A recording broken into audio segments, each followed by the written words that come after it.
बुद्धि का खेल। बहुत पुरानी बात है। एक गांव में राम सिंह नाम का एक किसान अपनी पत्नी व बच्चे के साथ रहता था।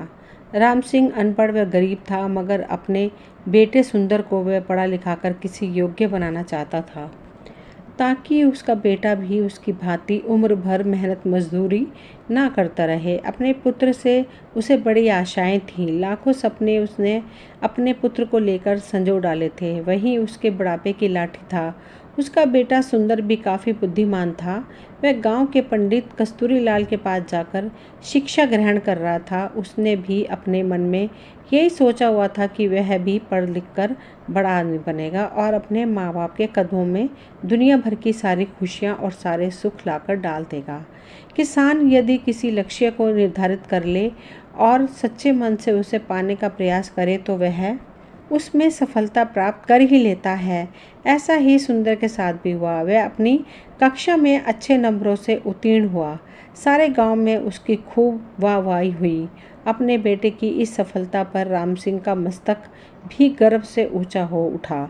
एक रात राम सिंह ने अपनी पत्नी से कहा, सुंदर की माँ, मेरे मन में सुंदर को लेकर काफ़ी दिनों से एक विचार चल रहा है। कहो जी, ऐसी क्या बात है? क्या सुंदर की शादी ब्याह का विचार बनाया है? राम सिंह की पत्नी ने कहा, अरे भाग्यवान, शादी ब्याह तो समय आने पर हम उसका कराएंगे ही, मगर अभी उसे अपने पैरों पर तो खड़ा होने दे। मेरा तो यह विचार है कि क्यों ना हम उसे शहर भेज दें, ताकि वहाँ जाकर कोई अच्छा सा काम धंधा सीखकर कुछ बनकर दिखाए। यहाँ गांव में तो बस मेहनत मजदूर का ही धंधा है। पढ़ने लिखने के बाद भी यदि उसे यही धंधा करना है तो पढ़ाई लिखाई का लाभ ही क्या है। हमारा तो अपना कोई खेत भी नहीं है जिसमें मेहनत करके वह कोई तरक्की कर सके। मगर सुंदर के बापू, सुंदर ने तो आज तक शहर देखा ही नहीं है। हम किसके भरोसे उसे शहर भेज दें? माना कि हमारा सुंदर समझदार और सूझबूझ वाला है और शहर में वह काफ़ी अच्छा सा काम धंधा तलाश भी लेगा, मगर शहर में टिकने का कोई ठिकाना भी तो चाहिए। सुंदर की माँ कहाँ सुनो, सुंदर की माँ, शहर में मेरा एक मित्र है। हालांकि हम दोनों वर्षों से एक दूसरे से नहीं मिले, मगर फिर भी मुझे उम्मीद है कि यदि मैं सुंदर को उसका पता ठिकाना समझाकर भेजूं तो वह अवश्य ही उसे शरण देगा और रोजगार ढूंढने में वह सुंदर की सहायता भी करेगा। बात तो आपकी ठीक है सुंदर के बापू, लेकिन मेरा मन नहीं मान रहा है कि मैं अपने लाल को अपनी आंखों से दूर करूं। ऐसा तुम अपनी ममता के हाथों मजबूर होकर कह रही हो, मगर दिल से तो तुम भी यही चाहती हो कि हमारा बेटा तरक्की करे। इसलिए दिल को मजबूत बनाओ। सुंदर शहर जाकर कुछ बन गया तो हमारा बुढ़ापा भी सुख से गुजरेगा। और इस प्रकार राम सिंह ने अपनी पत्नी को समझा बुझाकर सुंदर को शहर भेजने के लिए राजी कर लिया। उसी शाम सुंदर जब अपने दोस्तों के साथ खेल कूद कर घर वापस आया तो राम सिंह ने उसे बड़े प्यार से अपने पास बिठाया और अपने मन की बात बता दी। सुंदर यह जानकर बहुत खुश हुआ कि उसका बापू उसे शहर भेजना चाहता है।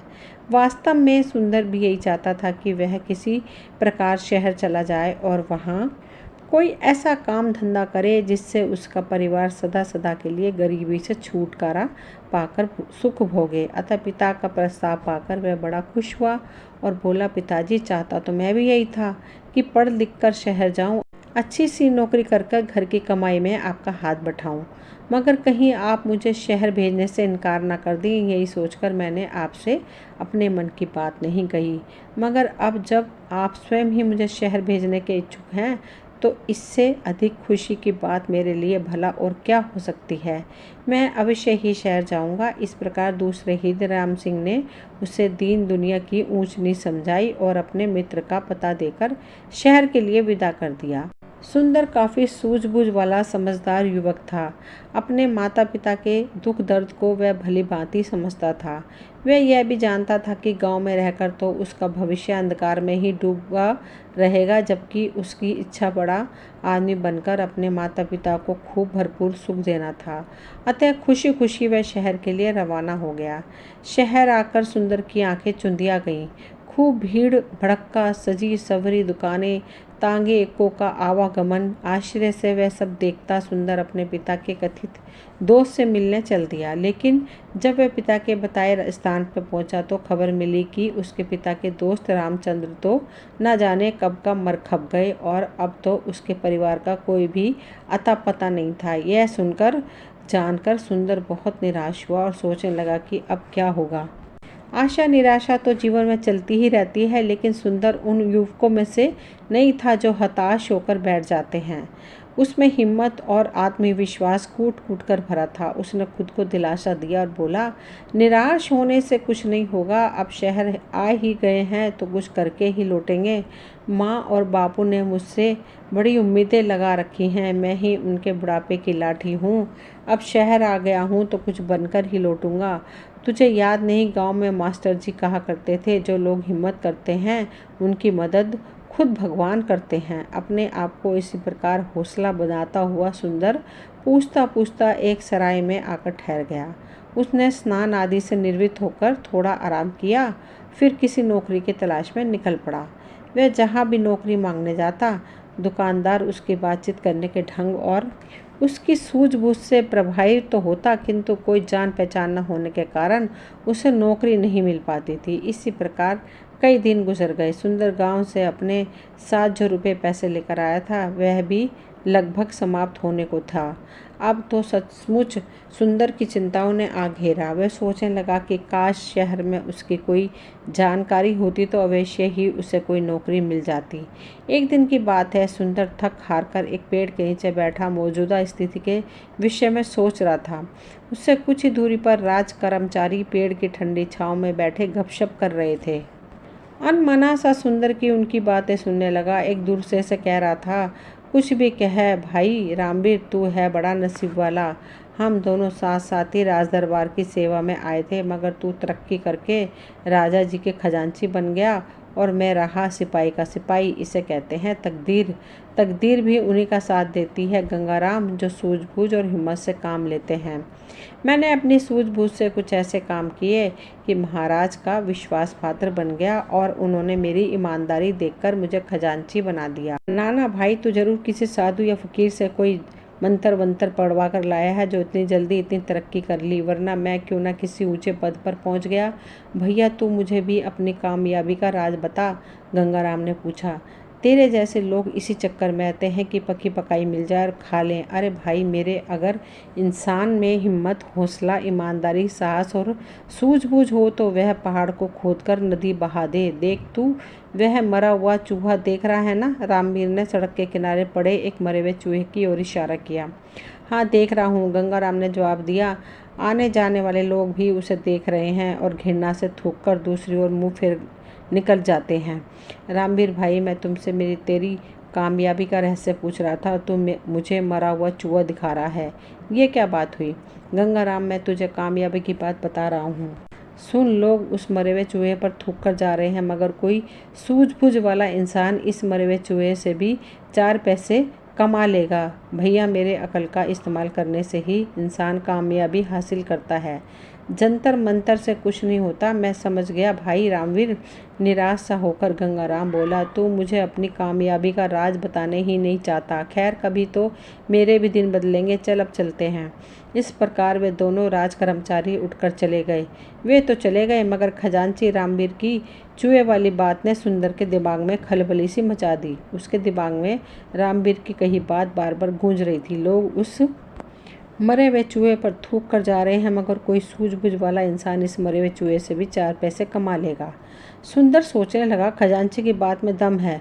जिस देश में मिट्टी भी बिकती हो, वहाँ कोई चीज़ बेचना मुश्किल नहीं, मगर इस मरे हुए चूहे को खरीदेगा कौन? कैसे कमाएगा कोई इससे 4 पैसे? चूहे को घूरते हुए सुंदर यही सोच रहा था, लेकिन उसकी समझ में नहीं आ रहा था। तभी सड़क पर उसे एक तांगा आता दिखाई दिया। तांगे में एक सेठ बैठा था, जिसने एक बिल्ली को अपनी गोद में दबोचा हुआ था। बिल्ली बार बार उसकी पकड़ से छूटने की कोशिश कर रही थी। अभी घोड़ा गाड़ी सुंदर के आगे से गुजरी ही थी कि बिल्ली सेठ की गोद से कूदी और सड़क के किनारे की झाड़ियों में जा घुसी। अरे अरे तांगे वाले, तांगा रोको, मेरी बिल्ली कूद गई, सेठ चिल्लाया। तांगा रुका और सेठ उतरकर तेजी से झाड़ियों की तरफ लपका। अरे भाई तांगे वाले, देखो मेरी बिल्ली उन झाड़ियों में जा घुसी है, उसे पकड़ने में मेरी मदद करो। सेठ झाड़ियों के पास जाकर बिल्ली को बुलाने लगा। आजा मेरी प्यारी बिल्ली। इसी बीच तांगे वाला और सुंदर सहित कुछ अन्य लोग भी वहां जमा हो गए। अरे भाई, मैं किसी खास प्रयोजन से इस बिल्ली को खरीद कर लाया हूँ, कोई इसे बाहर निकालने में सहायता करो। सेठ बेताब होकर एकत्रित हो गए लोगों से गुहार कर रहा था, जबकि झाड़ियों में घुसी बिल्ली पंजे झाड़ झाड़ कर घुर्रा रही थी। देख नहीं रहे हो सेठ जी, बिल्ली किस प्रकार घुर्रा रही है, हाथ आगे बढ़ाते ही झपट पड़ेगी, एक व्यक्ति बोला। यह सब देखकर सुंदर के मस्तिष्क में राजा के खजांची की बात गूंज गई। कोई सूझबूझ वाला इंसान इस मरे हुए चूहे से भी 4 पैसे कमा लेगा। सुंदर के मस्तिष्क में धमाका सा हुआ और तुरंत उसके मस्तिष्क में एक युक्ति आ गई।